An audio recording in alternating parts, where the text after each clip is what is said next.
Good morning. This is retired Pastor Karl Schmidt from Calvary Lutheran Church, a little Lutheran church in Amherst, New York. We welcome you to our broadcast this morning, or internet thingy, this morning on the 1st of February of 2026. It happens to be the first Sunday in pre-Lent. And the text that's appointed for us is from the Gospel of Matthew, the 20th chapter, the first 16 verses. And it's all about firsts and lasts, lasts and firsts. For the kingdom of heaven is like a man that is a householder, which went out early in the morning to hire laborers to his vineyard. When he had agreed with the laborers for a penny a day, he sent them into his vineyard. And he went out about the third hour and saw others standing idle in the marketplace. And he said to them, "Go also in the vineyard, and whatever's right, I'll give you." And they went their way. Again, he went out about 6th and 9th hour, did the same. And about the 11th hour, he went out and found others standing idle, and said to them, "What are you doing standing here idle?" They said, "Because no one's hired us." He said to them, "Go also into the vineyard. Whatever's right, I'll give you." So when the evening was come, the Lord of the vineyard said to his steward, "Call the laborers and give each one their money, beginning from the last to the first." And when they that came were hired about the 11th hour, they received every man a penny. But when the first came, they supposed that they should receive more. And they likewise received every man a penny. And when they had received it, they complained against the goodman of the house, saying, "These last have wrought but 1 hour, and you have made them equal to us, which have borne the heat of the day." But he answered and said, "Friend, I do you no wrong. Did you not agree with me for a penny? Take what is yours and go your way. I will give to this last even as I will give to you. Is it not lawful for me to do what I will with my own? Is your eye evil because I am good? So the last shall be first, and the first last." Here ends that portion of the gospel text. Now I know there's a little phrase at the end of that, verse 16, "For many shall be called, but few chosen." That's not in the Bible. Jesus did not say that. Nor would he. That's just cruel. That's just wrong. And so it's the reason it got in King James is because some monk found it in an errant manuscript and just tacked it in there thinking, well, I don't want to leave it out. Yeah.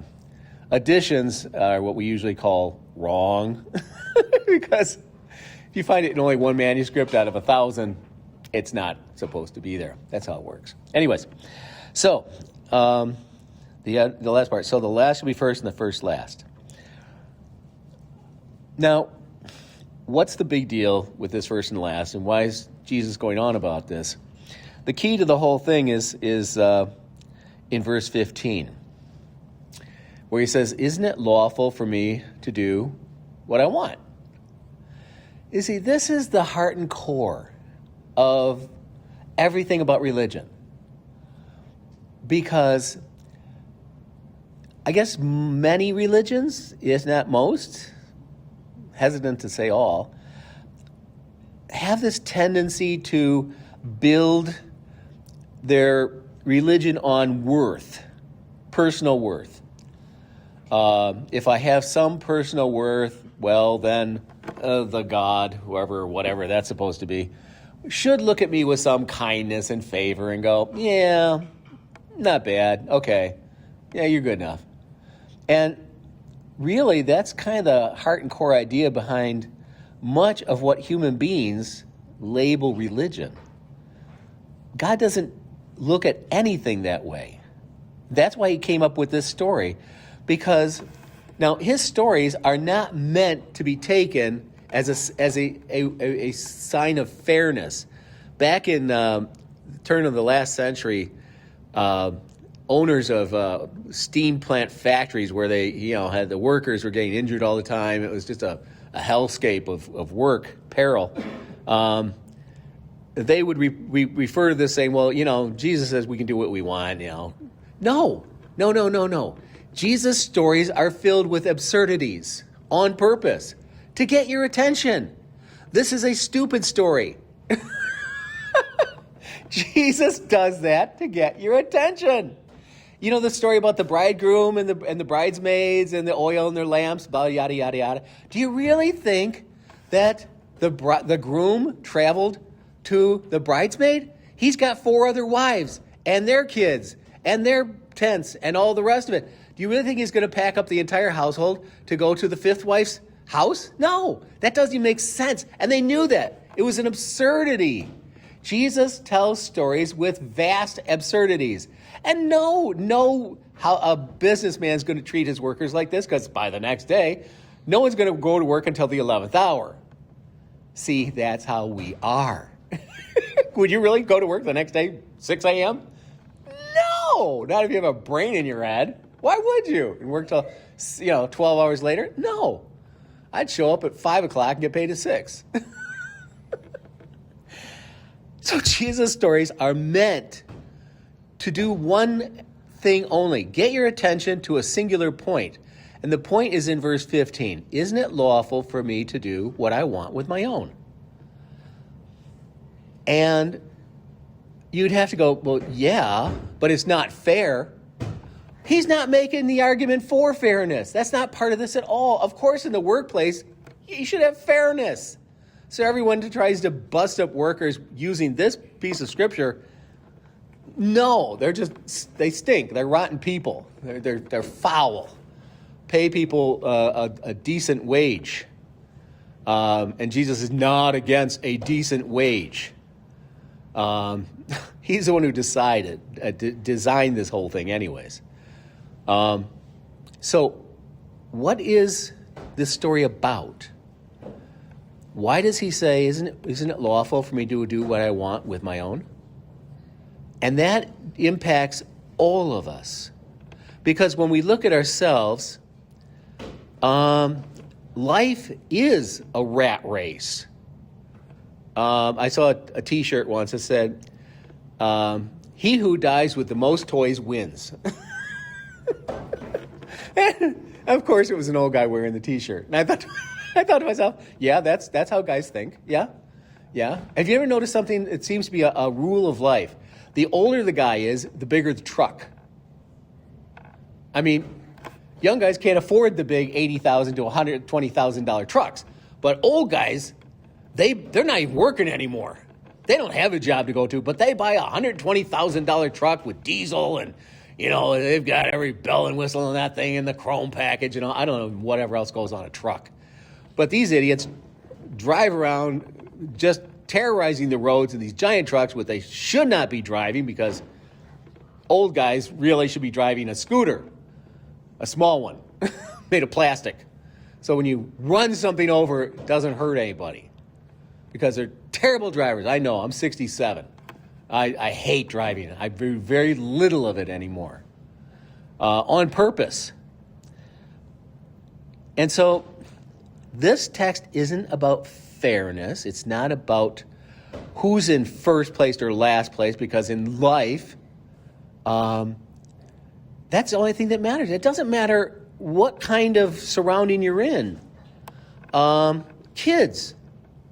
Well, I've got the newest Xbox. Well, mine at least works. And I play with it when I get a chance, and I love the thing. It's great. Yeah, but I got a new one. You ever play it? No. What good are you? Seriously? That's the nature of human life. To biggest, fastest, best. I mean, how many times do you go in a car dealer and go, yeah, what's the lowest priced piece of garbage, slowest car you got on the lot? That's the one I want. It's got to be at least $7,000 cheaper than anything else on the lot. Then we'll talk. Really? Why? Because I never go more than 35 anyways. I don't even do the expressway. So if a car can go 35, good enough, right? Now, it can go to 0 to 35 in 1.5 seconds. That's cool. But, yeah. But that's just not how people are. Jesus knows this. He knows human nature. Duh. That's why he tells the story. That's just nonsense, ludicrous. And the point is, God has perfect freedom. When he says lawful, that word exousia in Greek, means permissible, allowed. Can you imagine telling God, no, you can't do that? Nice knowing you. So what dung pile do you want to be living in? Because that's where you're going to end up. Yeah, God, you can't do that. Come here. No. Come here. No. Smack. Crud. Yeah, no. The point of this is God has complete freedom to do whatever he wants with whatever he wants. And that's the nature of religion. It's just God, who has already spoken a word against us all, of complete doom and condemnation, changing his mind. You know, you ever try to help your wife try to figure out where we're going to put the couch now? You know, she's cleaned the room, which means everything's gone. Now, it's either a new couch coming or the couch has got new covers on it, and we're going to decide where to put it now. And you're like, okay, let me get my gym shorts on and just, I'm going to do this barefoot. You drag that thing around, you drag it over here. No, over here. No. Now the question is, where are we going to put the TV? Oh, heaven help us. That's God. God isn't like a guy. God is like a woman here. Freedom to change his mind. That's the whole nature of religion. God goes, yeah, no, it's going to send you all to hell. But guess what? That's a dumb idea. I don't like that idea. So I'm going to completely change my mind. But to accomplish it, I already said someone's got to die. So that's what's going to happen. And see, here's the math I don't get. I never understood. Why is it that the Son of God alone dies for the sin of the world? I don't get the math. I really don't understand that. Never have. And the more I study it, even the less I understand it. But that's the freedom of the Father. And you know who else wasn't a fan of this math? Jesus. For everybody with what would Jesus do bracelet, you might want to put that in a can. Because what would he do? He would go for pizza and beer. He would leave. He was not a fan of this. 3 times, sweat and blood. He goes, hey, Dad, plan A, I'm not liking plan A. Can we do something else? What's plan B? How about C?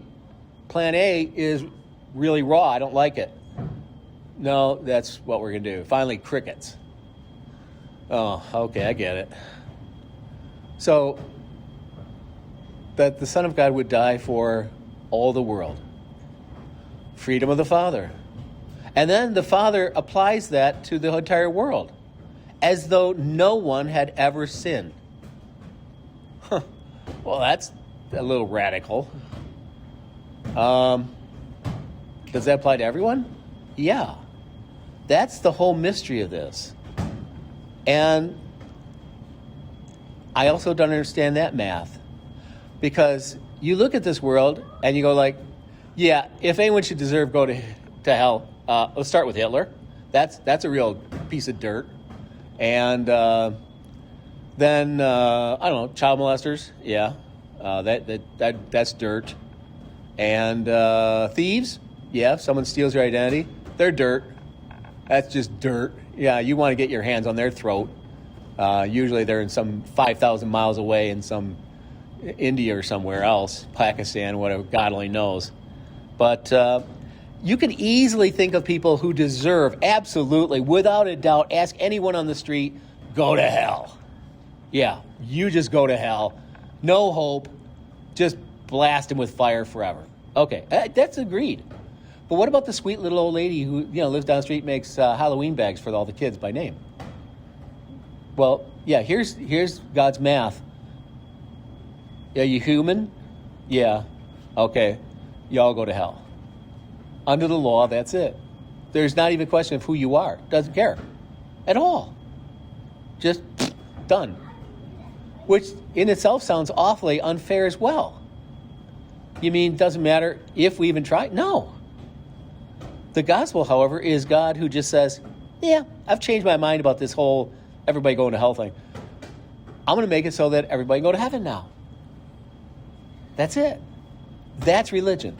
That's Christianity, or it's supposed to be, but oftentimes doesn't seem like it. Especially when Christians mix religion with politics. If there's one thing I find not distasteful but immoral, it's mixing religion and politics. That's just wrong. Politics is just government administration. That's all it is. it's just a job. I mean, if you work cleaning, or if you work building a house, if you work, all jobs are basically equal. You get a paycheck, you go home, and you get out of there. Because work is cursed. If you like work, you're an odd duck. Because why do you think guys die 15 years before women? I've been a pastor, I worked 35 years active. I've been retired emeritus for 5. And I'll tell you something. I've been in nursing homes where there's not a single man. Not a single guy. All women. What does that tell you? They're all dead. It's not like they're just not living in nursing homes. They're dead. Yeah. Guys always die first. And then the women are lined up in their wheelchairs. Stop pinching me, Bertha. Can't tell you how many times I've been scratched, pinched, and tried to be bitten. And God goes, yeah, everyone go to heaven. That seems terribly unfair. There was a prophet in the Old Testament who didn't like it either. He was sent to tell these bunch of people who were real scoundrels that God was going to destroy him. He was real happy about that message. Hey, God's going to destroy you. Da-da-da-da-da, da-da-da-da-da. And then God goes, oh, I have a new message. They repented. Could you go tell them that I changed my mind? What? You're not going to destroy them? No. What? You have to destroy them now. I just told them all you're going to destroy them. I can't go back there. Yeah, you need to go back. He didn't want to do that. No. So this is the heart and core, the freedom of God to forgive. And what's this whole thing about first and last then? Why bring it up at all? Well, because in this life, everybody's, or many, are trying to be first, pounding their chest like the biggest ape in the zoo. And with God, let me give you an example. There was a king named Saul, and he wasn't a real big fan of one of his underlings, a kid named David. And Saul was popular as a king. I mean, he was a big fighter, and he had over 100 mighty men, and they would get together Friday, Saturday nights in the castle and drink and party, and it was real popular and great times. And David was like, it's just this kid who won every battle. And Saul was getting really jealous. And so finally he decided to kill David. So he sent hitmen. That didn't work. He sent soldiers. That didn't work. So he decided to go himself. Well, David happened to be with the prophet. And God said, you know that Saul's coming up the road. The prophet's like, yeah. You can do it now or wait till he gets a little closer. God goes, I don't want to wait till he gets a little closer. Because he's just coming to kill David. He's got his sword and his, armor, and he's ready to go. And he gets right up to where David is, and God goes, okay, Saul. Boof! Knocks all his armor and clothes off. He's butt naked. Then he knocks him face into the dirt, and he laid in the dirt for 24 hours, and he made him prophesy. That's why Scripture says, isn't Saul counted among the prophets? Yes, I know. I'm supposed to hurry now. So, but this is how God does things. The big and the mighty, naked, face down in the dirt. That's how God does things. He does not have to respect kings or anyone else. And so there's comfort in that for those who are eschatos, or last, or feeling belittled, or feeling put down on, or like the tens or hundreds of thousands who have been losing their jobs and all of a sudden have to go home and tell their family, we have no food. We're going to lose our house and our car. Yeah, you feel last real hard that way, especially when the guy who's running the business that you've been working at and making money for has got record profits. And it seems just dirty and awful. And you feel little. But God, His word tells you you're not. When He calls records, hear me right there up front. And that's comforting. I mean, it'd be nice to get the job back now. But not in this economy. Things are going to get much worse. So, Anyways, that's the heart and core of this text from Matthew, the 20th chapter, verses 1 through 16. And no, for many be called, but few chosen, is not what Jesus said at all. And the nice thing, it's comforting that those who feel put down and last, God will treat first. That's it. Amen. Okay, now, what next?